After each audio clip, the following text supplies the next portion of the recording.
Et salut tout le monde, nouvelle fusion sur Red Shadow Legend et une nouvelle faction arrive. Je vais essayer de parler moins vite, vous êtes beaucoup à me le dire, donc je vais essayer de parler un peu moins vite. Alors, une fusion qui va sortir le 8 janvier, donc demain au moment où je tourne cette vidéo. Cassandra, donc pour Assassin's Creed, je connais pas, enfin, pourtant j'ai beaucoup joué à Assassin's Creed quand j'étais petit, mais pas les nouveaux, donc je connais pas, j'ai vu un petit peu les images, donc je vois à peu près ce que c'est. Mais voilà, Cassandra, donc un champion qui est vraiment ok, enfin on va voir ensemble. Alors, nouvelle faction aussi, déjà je vais répondre aux questions de la faction. Je vais déjà répondre aux questions de la faction, puisque comme ça, ceux qui veulent, qui ont déjà vu pour le champion, on va déjà parler pour la faction 1 minute. Ça sera la dernière faction disponible, donc la 16e faction. Il y a qu'un seul champion pour le moment dedans, c'est Cassandra, donc il va pas y avoir là les clics de faction qui va sortir, c'est pas possible. Donc ne vous inquiétez pas, pour ceux qui veulent avoir Lydia, qui veulent finir pour avoir Lydia, vous avez le temps. Normalement, quand il y a un champion qui sort d'une faction, vous avez entre, je crois, le plus rapide ça a été 3 mois, mais sinon c'est à peu près 6 mois, 9 mois je crois de mémoire, pour que la faction, la crypte de faction sorte. Donc prenez votre temps, mais pas trop non plus. Voilà, si vous êtes à Lydia, vous êtes en docké, dépêchez-vous, parce que sinon, pour avoir Lydia, vous allez devoir attendre encore plus. Donc attention à ça. Voilà, donc les Argonites, on verra. Et Cassandra qui va être le premier champion fusion dedans. Donc ça va être une fusion mixée. Fusion mixée, c'est la fusion la plus compliquée. Voilà. Petit aparté pour ceux qui débutent le jeu pour cette fusion-là. Je vous mets le lien dans la description pour Freecash. Freecash qui vous permet de gagner de l'argent en jouant à des jeux. D'ailleurs, moi, j'ai fait là, il y a pas longtemps, j'ai fait Solitaire. Là, j'ai fait le truc de Disney Solitaire. D'ailleurs, j'ai une mission qui a été validée, je crois, là, pour 3 centimes. Voilà, donc c'est du 2 € de l'heure. Là, j'ai fait calculer avec ChatGPT. Je suis à 2 € de l'heure quand on arrive dans les grosses scènes. Et le jeu est assez sympa, donc n'hésitez pas à télécharger, c'est gratuit, le lien dans la description.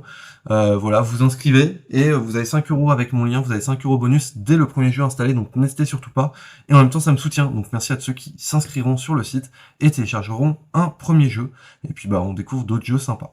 Alors, pour Cassandra, on va lire les compétences. Son 1, elle attaque un ennemi 3 fois. Et quand les PV de ce champion, donc de Cassandra, sont inférieurs à 50%, elle va taper 6 fois. 6 fois, c'est énorme. Je crois que c'est le champion qui tape le plus de fois quand on est sûr qu'elle peut taper autant de fois. Je crois que c'est le plus de fois. Après, il y a d'autres champions qui peuvent doubler leur attaque, comme Lorcran Vargal, qui peut taper, il peut taper une quinzaine de fois. Bon, c'est très rare, bon, mais c'est possible.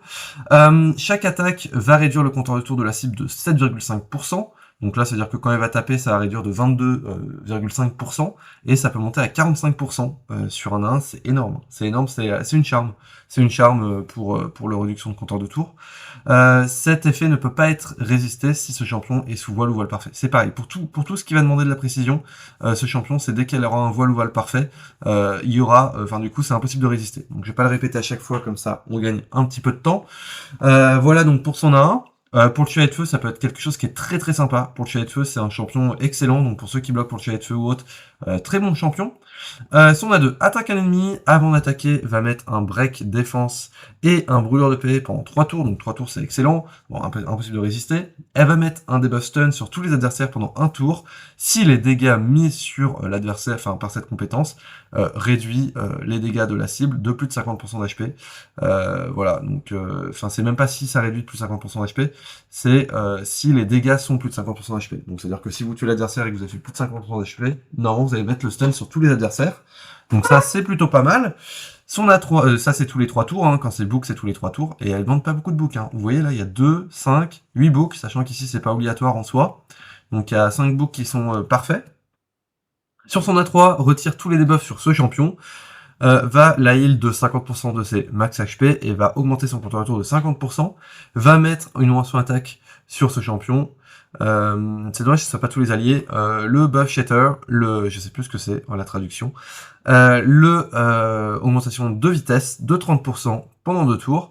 Et il y a un passif sur cette compétence qui va du coup qui va faire qu'elle ne pourra pas être tuée quand il y a le premier coup qui va la tuer, si elle est sous augmentation d'attaque ou augmentation de speed ou quand ça s'appelle shatter. Donc voilà, donc c'est à dire qu'elle serait pas possible à tuer, c'est que si elle va pour mourir, à la place de mourir, ça va lui mettre 1 HP, et puis voilà. Quand un adversaire, son passif numéro 1, quand son adversaire va...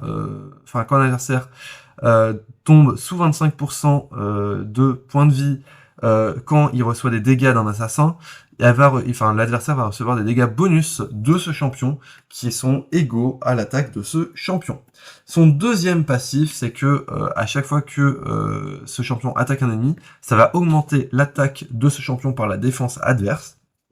Ça c'est excellent, par exemple vous tapez une Litu qui est full def, vous tapez un champion en face qui est full def, bah vous allez gagner 50% de sa def en attaque, c'est très fort sur les champions def. Bon, le souci c'est qu'il y a beaucoup de PV en face, bon voilà, mais c'est quand même très fort. Surtout si vous mettez ligneur def sur elle. Et quand ce champion du coup se fait attaquer, ça augmente la défense par 50% de l'attaque adverse. Donc si un champion attaque, Nucker attaque en face qui vous tape, vous allez avoir 50% de son attaque en défense en plus. Et ça augmente la vitesse dans toutes les batailles de 19%. Champion clairement fait pour l'arène, donc c'est un champion qui va être clairement fait pour l'arène, qui va être utile aussi pour le chevalier de feu. Est-ce qu'il y a d'autres endroits qu'on peut utiliser? On peut l'utiliser sur les vagues, tous les 3 tours, ça c'est très très fort.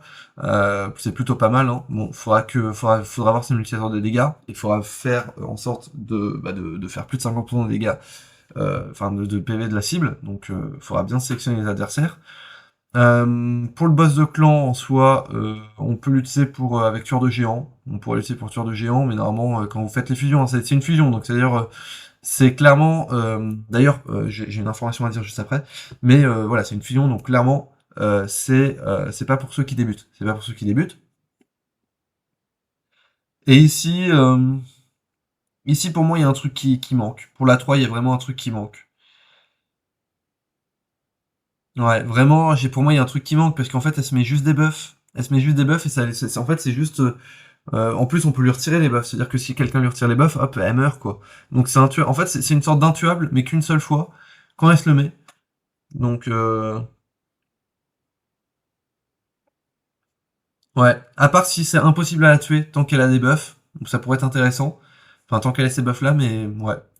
Clairement, plus pour l'arène, mais pour moi, c'est pas une fusion non plus God tier de chez God tier.